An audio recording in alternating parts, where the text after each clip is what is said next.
we have no choice because our only choice is to be brave. You probably see my breath coming out. It's very cold. We have fire going and I got candles to light myself. I'm an ambassador for the Foundation for United Nations SDG, and I'm the only foreign representative from the foundation to remain in the country. Really, these people have nothing, and the winter is going to be very cold, very dark, and very difficult. Hello, ladies and gentlemen. This is your Ukrainian guide, Elena. Many of you guys were asking me before how we can help the most neediest people who stay in Ukraine. And in this video, I will give you the answer. I have a great honor and huge pleasure, really, to introduce you a very special person. This is Christina Katrakis. Christina, hello. Hi, how are you, Elena? It's a pleasure talking to you finally. And I know we've been trying to reconnect. Now the war started before war, but good to see you, and I'm glad you're in a safe place with your family and all is going well. So. First of all, congratulations. You are on the cover of the Times magazine. The Spirit of Ukraine is awarded as the Person of the Year, but you are literally on the cover, because what we have on the cover is this monument from the Independence Square, like the symbol of Ukraine. And basically, Christina, when she was a child, she was posing for her father, who made this monument. I was a teenager. I was living in US, and my dad asked me to take some shots holding a branch. I had no idea what he's going to do, because he's a quite renowned sculptor. And so I sent him the photos, and then later on, he surprised me with this pic for the model for the Statue of the Independence in Kyiv. So that was really a surprise, but a big honor. And all my life, I've been trying to live up to it and trying to be worthy of it and worthy of embodying a Ukrainian spirit. And I guess partly that's why I'm here and doing what I'm doing. So you are the US citizen. You are the well-known all over the world artist. Your paintings are in the private collections of American presidents like Obama, Bill Clinton, their national museums. You are the professor of arts. You've been living like a good life in Greece, and you could stay here in the United States. But for some reason, you are right now there in Ukraine. Where are you right now? Can you tell us?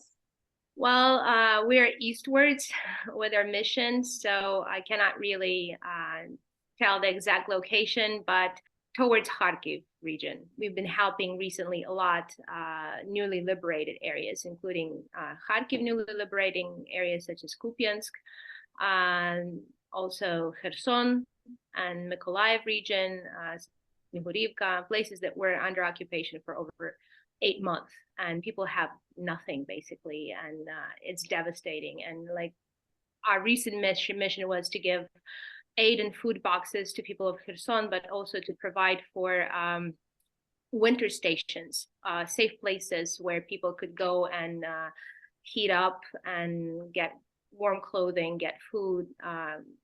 If they have small babies, like for example, we provided a whole space for mother and child where they could like have diapers, have baby food, have clothing, have everything they need, medicine too, because really these people have nothing, and the winter is going to be very cold, very dark, and very difficult to survive. So right now, you probably see my breath coming out. It's very cold. We have fire going, and I got candles to light myself. I hope the video is okay.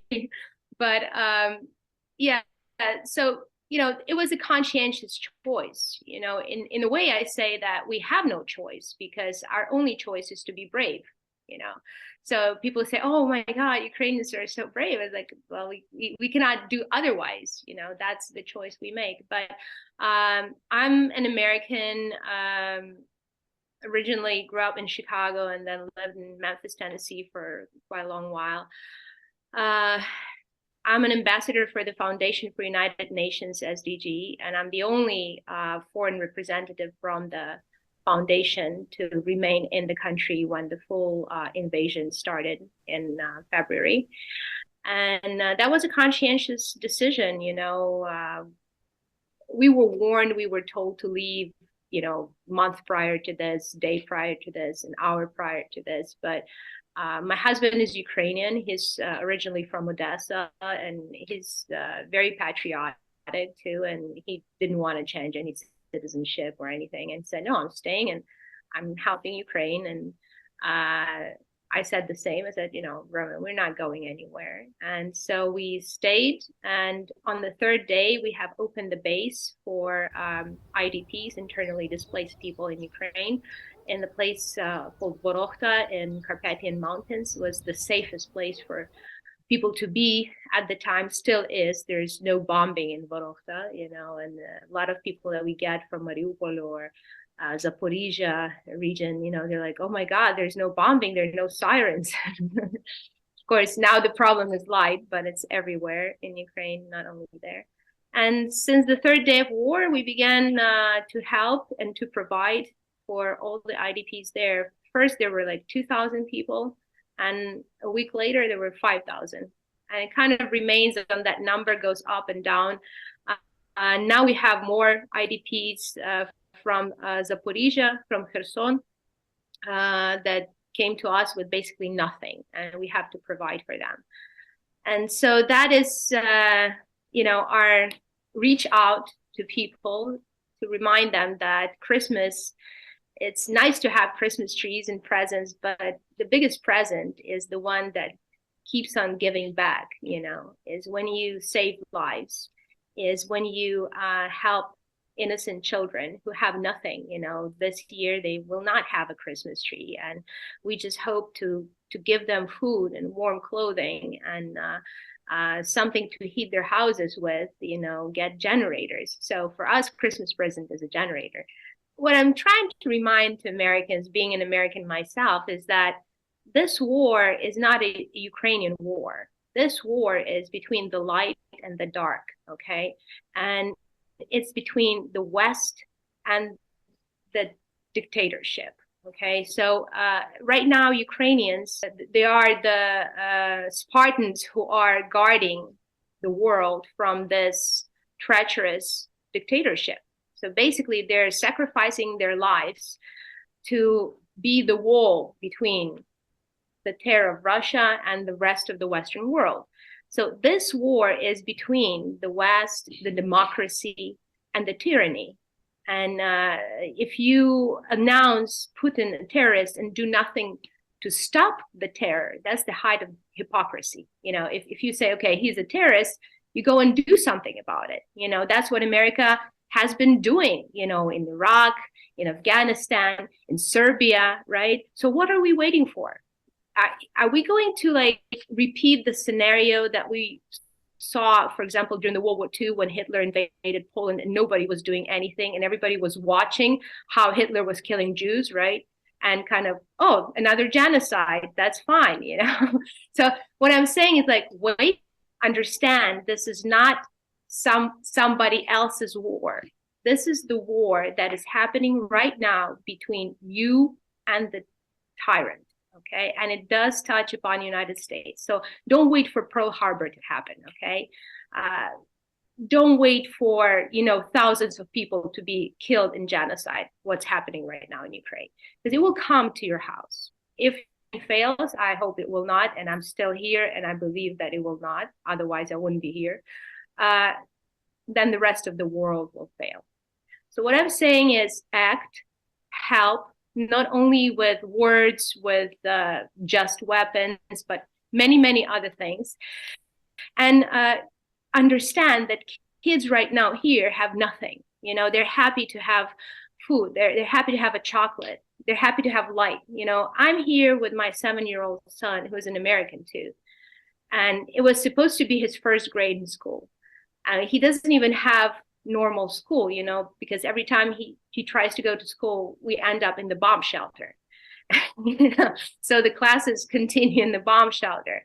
Online doesn't work because there's no internet and light, So, now because our base was granted a Starlink, we can connect to you and talk to you without, much light or anything, but using the Starlink connection. So, and using power stations. That's what. So what I'm saying is Christmas is about giving hope. It's about giving love, okay? It's about birth of new life, birth of new hope that would save the world. So be that hope that saves the world and help us to continue on helping, because literally we are stretched really thin.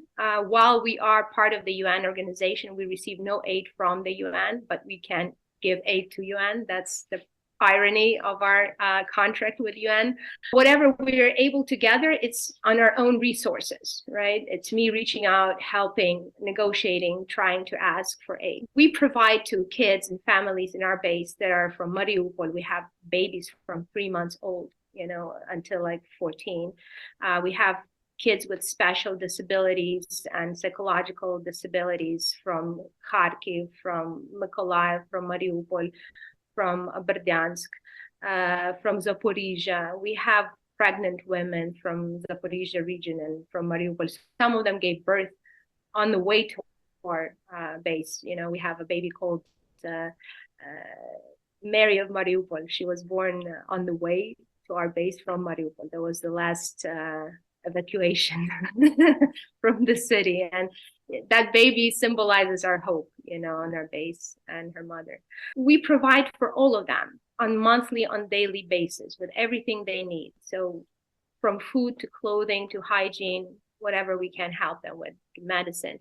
In addition, we provide to the frontline cities, to all the civilians there, and now also providing for animals, because we just couldn't close our eyes on dying dogs and cats in newly liberated areas, because people fled and they just left their dogs chained in the courtyards, hoping that they will come back tomorrow, and they didn't. And dogs have nothing to eat, In addition, they're traumatized by the constant shelling. So we're stretched out thin, and our team is 25 people, and other than me and my husband, who's a crisis coordinator for the Foundation for United Nations, all the other people are IDPs. They're also, refugees, internal refugees from Mykolaiv, from Donetsk, from Kherson, so, from Kharkiv. So all these people have been working for free now for 10 months. They don't have anything. They just give every day, whatever we can to help Ukraine. Being stretched so thin, I'm asking world to act, react. We're open to partnerships. We're open to help. And we're open to make the difference, whatever it takes. We have great resources. We've built a great base where people can live for free, eat for free, get education for free, medical resources. We have a huge storage. We have trucks. We have cars. We have drivers that drive where others don't dare to drive to. We have volunteers at all the frontline areas going to ground zero, so to say. So we can offer all that to a partner, to a company, to a foundation that would want to support the cause. In addition, I know that it would just take one person to make a difference, and that's the irony of it, that it would take just one person, one company to make a difference and help all these thousands of people. I remain here as well as my family because I cannot bear to look in the eyes of these kids in Kherson or Mykolaiv and say, okay, this is the last truck, you're not getting anything anymore because we don't have it. So every day, my day starts and ends with phone calls of, trying to get food. And I take it as a personal failure if I cannot. So I guess that's my soliloquy about the situation here on the ground. Christina, if I'm a foreigner, I'm not a rich businessman, not like any big company, but I want to help. Yes, please give me a simple instruction how I can help. You just have to go on our site, which is FFUN SDG-HELP .org.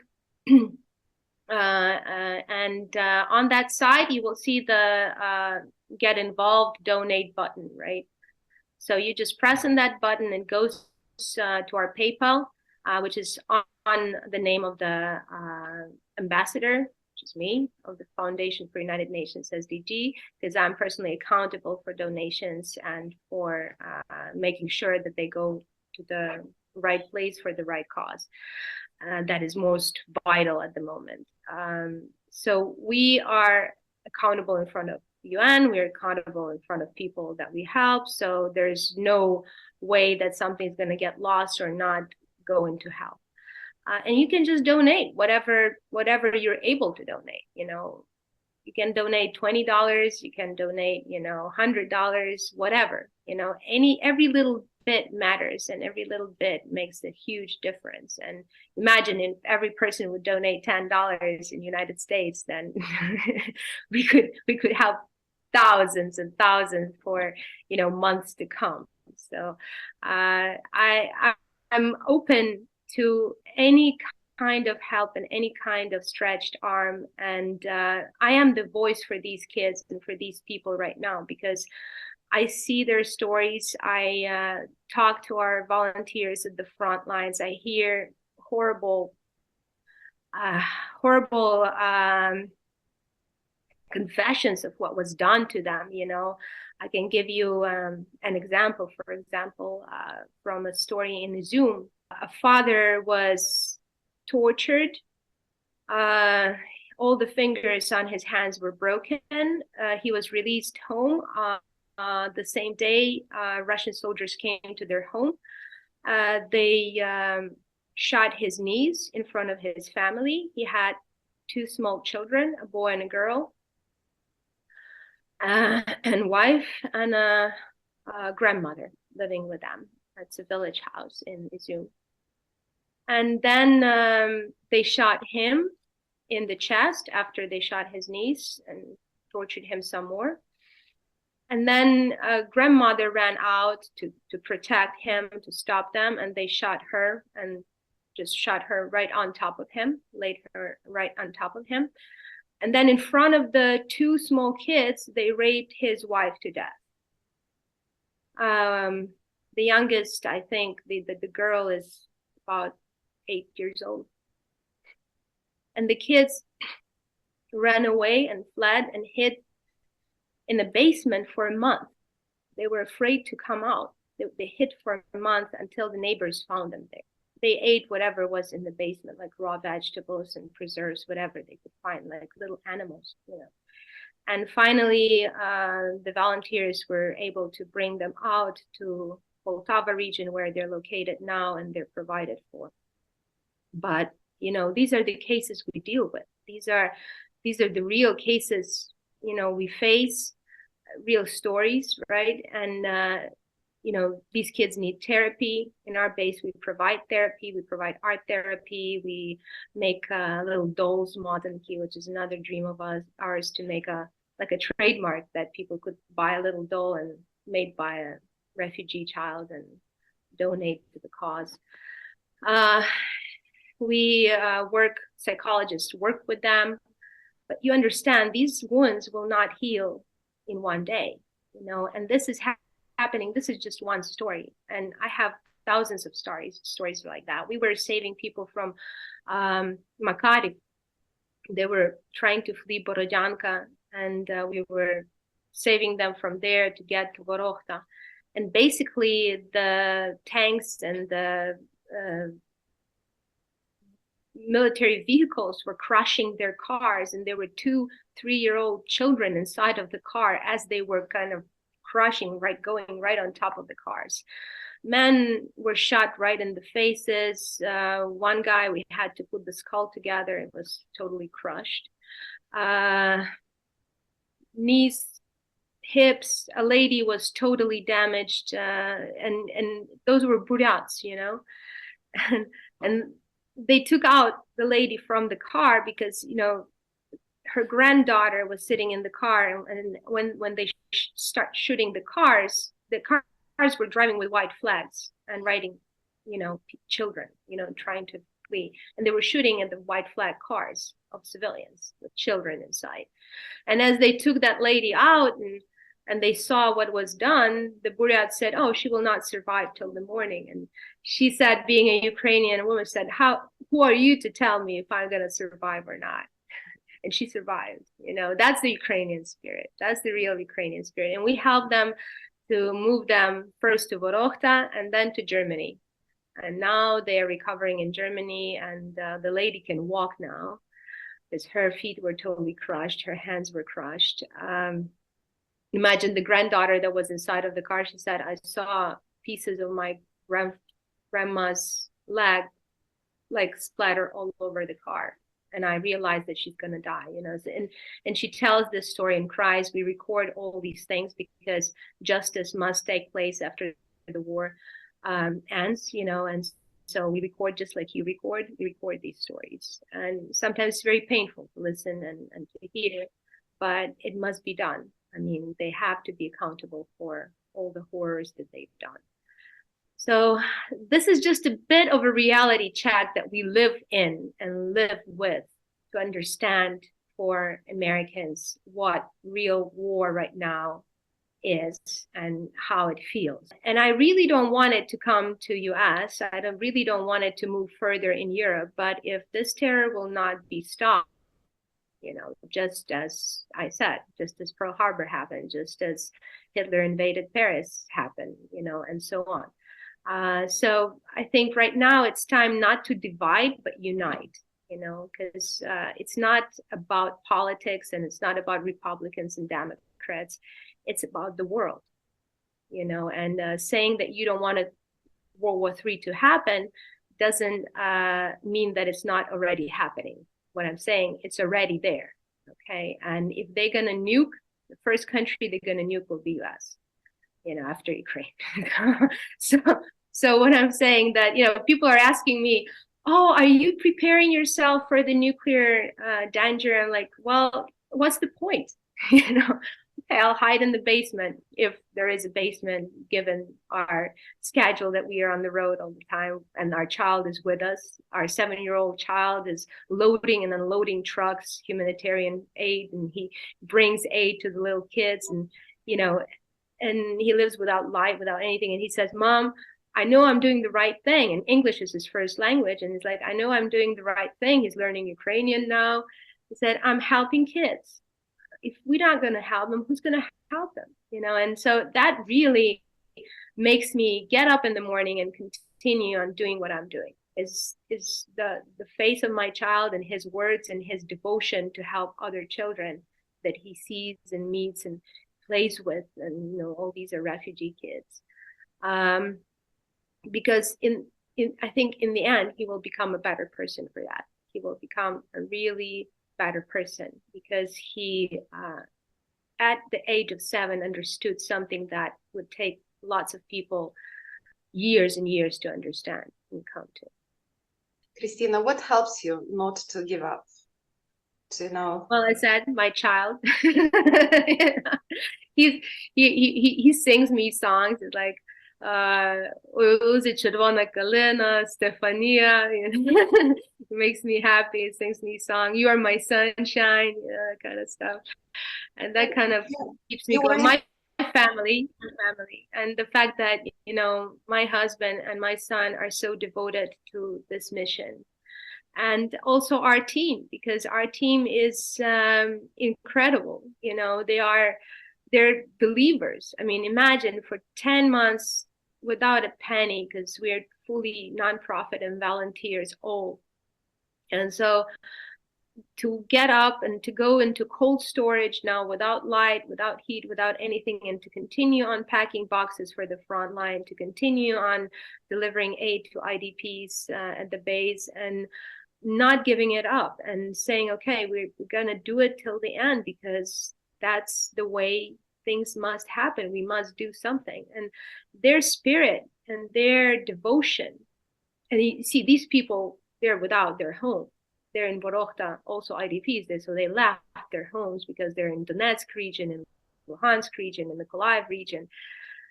And they came, and they're living without their home. They're living without their things. And it's horrible. I mean, we've been living on the road now for almost 8 months. And I know how it is, you know, to live one time in one place, another time in another place, using same bags, washing the same clothing, and, you know, not feeling that you have home. It's a horrible, horrible thing. But no matter what, these people continue on helping, even though they themselves have none. So that spirit inspires me and keeps me going. I simply cannot stop helping and doing what I'm doing because of them, because of all these people that I see and work with, and all the people that really rely on us. Because, as I said, if we're not going to deliver that truck, people may not make it. How long do you think you will keep doing this? What's your vision? What's in the future? When and how it will end? I have no idea. As long as we will have aid coming in, we will continue on doing it. Right now, the aid is becoming less and less. For some reason, the world thinks that the war is over, but for us, the war is just beginning. And a lot of times when I have TV stations taking interviews and asking me, like, the first question, for example, from the recent Fox News interview was, is Ukrainian spirit down? Because they're like expecting that this will make Ukrainian spirit go down. All the blackouts and no energy, no electricity, no heat. But in fact, it's higher than ever. If Russia thinks that they will kill Ukrainian spirit with this, then they're really wrong. They really know nothing about Ukraine. Well, they know nothing about Ukraine, otherwise they wouldn't invade Ukraine. They should learn history. But no, I mean, now people are really determined to fight and really determined to make a statement, because Ukrainians know what they're fighting for. They're fighting for their children, they're fighting for their homes, they're fighting for their families, for their wives, for their mothers. Russian soldiers don't know why they're fighting for. I mean, they send them and say, okay, they send us. So we didn't invade another country. Russia did. Ukraine is defending Ukraine. So in that way, Ukrainians are more devoted and determined now than ever. For us, as I said, the war is just beginning.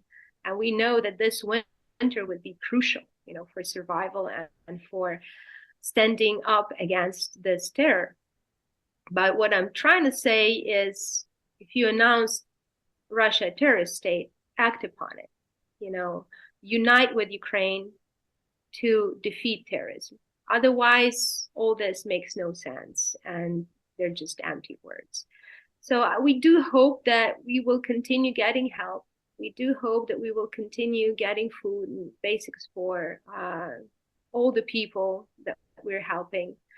So as long as we will have at least something, we will continue working, because that's what matters. We think of people right now frozen at the front lines, really having no heat, no light, no basics, and they have small children, and they have nowhere to go, no funds to use for anything, no jobs. We help disabled people who cannot move, and there are many of them that were basically abandoned at the front lines. Elderly people, they're usually like, nobody cares, and we come and we see these old ladies, and it's, it really breaks your heart. And sorry. And I hope that Christmas miracle will happen. It should happen, right? Maybe I'm naive, but I believe in good. Otherwise, I wouldn't be here. I believe that good always overcomes the dark evil. And I believe that we stand for something that is right. We stand for human rights. We stand for love. We stand for democracy. And me having Greek roots, democracy is in our blood. We have to fight for people. And we will continue on doing this for as long as we can. But we need all the help that we can get. It will. They say that in the darkness, the most shining spirits are very visible. And right now you are in this darkness. That's the best time to see the stars, right? You are surrounded by this darkness. You have just, the fireplace. It's cold. You have no electricity, no water, no heating. There is only a candle next to you. It's romantic. Decoration, yes, but your eyes are shining with its so strong spirit, and it inspires a lot the other people, to stand with you and help. I hope so. And, instead of buying a new sweater, that somebody else will go and return, donate to us to help us to continue on helping people here, on the ground. And you will know that it was right to do. It was something that will give back. Definitely. It's a big plus to the karma, so to say. By the way, about all sweaters or others, like what subscribers are asking me, like I have some warm blankets or some other items that maybe some people cannot donate much money, but they have some things that they wish they could, deliver to the neediest people somewhere in Ukraine. Does it make sense to send it all over, the Atlantic Ocean or from Europe, to send you boxes with the item? And if yes, what are these items that you need and how to deliver it? Well, I think the best way is through Meest, and we can provide the address closest to our base where you can send it through Meest, and then our drivers will come and pick them up. But yeah, warm clothing, blankets, any technical stuff that could help us, like power stations, chargers for phones that work on solar or something or can be rechargeable, flashlights, gas cookers, or anything that people can use without electricity. That could be very helpful. Hygiene in high demand, so anything from hygiene. But really, people have to think of the cost efficiency. If to send the box will cost them more than to just donate, at least $100, and for this $100 here on the ground we can buy basic food or hygiene for people, then maybe it's better, to send funds. So they have to make that decision.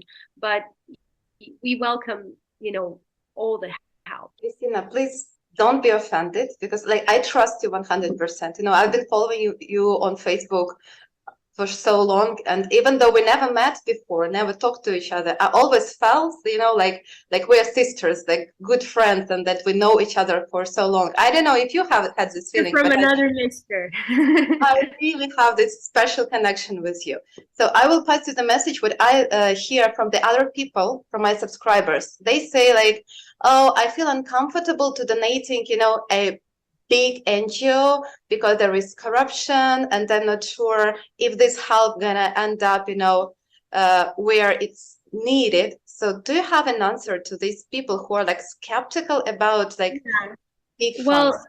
Look, for example, in our main page of FFUN SDG, we had a donate button that would, if you go on this main site, it will be donate to UN SDG, which means that all the funds would go to UN office. So we made our own page and our own donate option for the mission here on the ground in Vorokhta. So if you donate on our base website and using the PayPal, all the funds will go to us. They're not going to go to UN office. Okay, so that was the reason why we had to separate these two, because I cannot, if it goes to UN SDG, it will be used for UN SDG purposes around the world. So I'm not sure it's going to end up specifically in Ukraine, but if you donate to us, because we are a branch and we have our own base on the ground right now since the third day of war, it will go directly to us, and it will go directly to the causes that we represent. And moreover, we have video and photo footage from every delivery, right? And we list all the people that donated,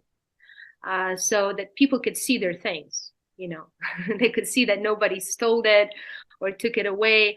I mean, we had people donate, for example, Nike donated new shoes from 2022 Olympic shoes, and in boxes, everything absolutely new. And I said, we have to give these shoes to the people who are in sports at the front lines. We're not gonna give it to IDPs in our base. So we found like bicycling team in Mykolaiv and gave the kids, their teenagers, gave them the shoes, the boxing team, the judo team, the sports schools in Donetsk, and region. And kids couldn't believe it. Like they never seen Nike, and they're like, "Are you like you're giving this to us?" Like, and we made all the photos, and the kids are very happy. And even though they still live in war areas in the front lines, they continue on winning international championships. So their spirit is unbroken and very strong. So in that way, Nike could see that every shoe went to the kids that never seen it probably in their lives and needed the most, and they're in sports. In that way, we're accountable for everything that we get, funds or things, and the donor can be listed, his name, his company, so he could see where his funds are going to, and where his clothing are going to, or food or aid, because I think that's very important. The accountability is very important because, some people, unfortunately, made living on war, It happened historically during all ages and eras, So while some of us, like us, in the cold, traveling, delivering, doing whatever we can, living out of our resources, last resources, because we have none, and it's ending, and working for free all this time for 10 months, trying to make the difference. Others are,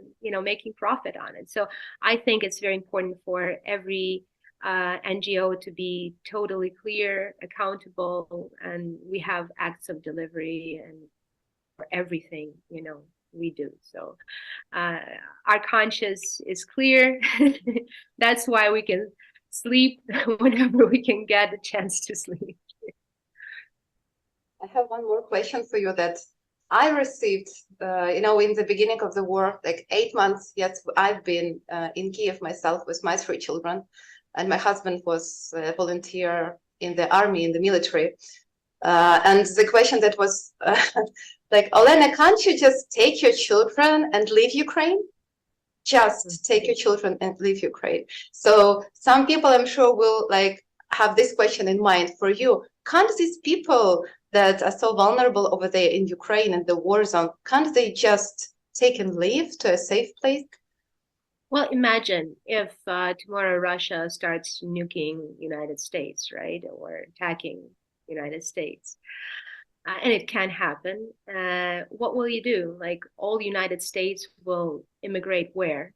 To Japan, to Hawaii, all of them, just take their children and go away. Japan didn't take their children and go away when they nuked Japan. It's your home. What I'm saying, we have nowhere to go to. We have nowhere to run to. It's our home. And no matter how long we can hide in another country, living in another dorm, you still want to come back home, and the kids want their home, So this is people's home. They will not just abandon and leave it. Neither would Americans, nor would British, right? They would remain, and they would fight, and they would live, and they would help. And that's what happened during the World War II. Nobody just took out and fled France or England, or Belgium when Germans marched in, right? They remained there. And the same will happen here. It's impossible to take 50 million and move them somewhere. Where do you want to, Mars, or what was the option? So this is ridiculous. And before saying something, try to at least try. I know it's really hard, but try to put yourself in that situation, your country in that situation, and then maybe you'll understand better. You'll see the picture clearer. But as I said, people will not abandon their home. Ukraine is their home. So even if they are refugees, they will be refugees within their own country, and they rather do that than move completely out of the country, because at least this way they feel that they're still in Ukraine, they still are useful, they can work in our base, they can help the front lines, and they're still connected, you know. Like, I think for a lot of IDPs at our base, it's very important to know that at certain point, they can just take a train and go back home, you know, or take a bus and drive to their house. You know, they don't have to cross oceans or look for connections or be totally disconnected. So it's like that connection to their belly button, you know, it's that cord that is important to them. So yeah, and that's why we have refugees within our own country, and that's why there are lots and lots of them, and they need help and they need food. So we try to keep them in the safest possible place, which is Vorokhta, and provide them whatever we can. But we cannot expect or demand of people to leave their home, to leave their country completely. If they can, if they want, great. You know, I'm not judgmental towards anyone. I'm here being an American with my child that is an American, because I know that if everybody will leave, then who's going to help? You know, who's going to be here, the voice, you know, screaming and saying, hello, wake up, you know, we got to do something, you know, we got to make a difference, you know, and somebody has to be accountable here from the West, you know, for what's going on. So that is my conscientious decision and my family's conscientious decision, you know, and I know that bomb can hit tomorrow and we could all die, but that could happen anywhere in Ukraine right now. You know, you're not safe really anywhere. And, you know, if we let Russia continue on doing what they're doing, I don't think you'll be safe in America or in Europe. Christina, what your Christmas will be like this year? I have no idea. My son is like asking, Mom, will we have a Christmas tree? We're on the road and really no time for Christmas tree or anything. He said, Mom, but I really want a Christmas tree. So I don't know. We will see, you know, what we'll be able to do. But I feel that I have to do something for Mark, you know, at least symbolic. So it will be modest, it will be simple, it will be with the family, and that's all that matters, you know. And it will be with the hope and prayer that the good will prevail and the bad will end, and that we will get victory soon, and all Ukrainians will be able to return home and feel safe and proud. But you know, I'll be greeting this new year and this Christmas knowing that I can look people in the eyes without ever feeling ashamed, without ever feeling that I didn't do something, you know. So that is important, you know, because I have certain values in my life that I do not betray, you know, and I hope that other people will support that, and I hope that other channels will pick up the news and pick up our story and showcase it and really make the difference for these kids for Christmas and for New Year. But the Christmas will be with a prayer for hope, love, peace, and healing. This is like the perfect end of the interview. Thank you, Christina. Thank you. We admire you. We admire us, Ukraine, and thoughts and prayers, but not only. Yeah, we will do some exact steps towards this miracle, yeah, to make impossible possible. That's true. We shall prevail. Yeah. Have a good night. Good night. Well, good day to you, good night to us, and we will try to sleep in sleeping bags because it's getting colder and colder. All right. Thank you. God bless you. God bless you.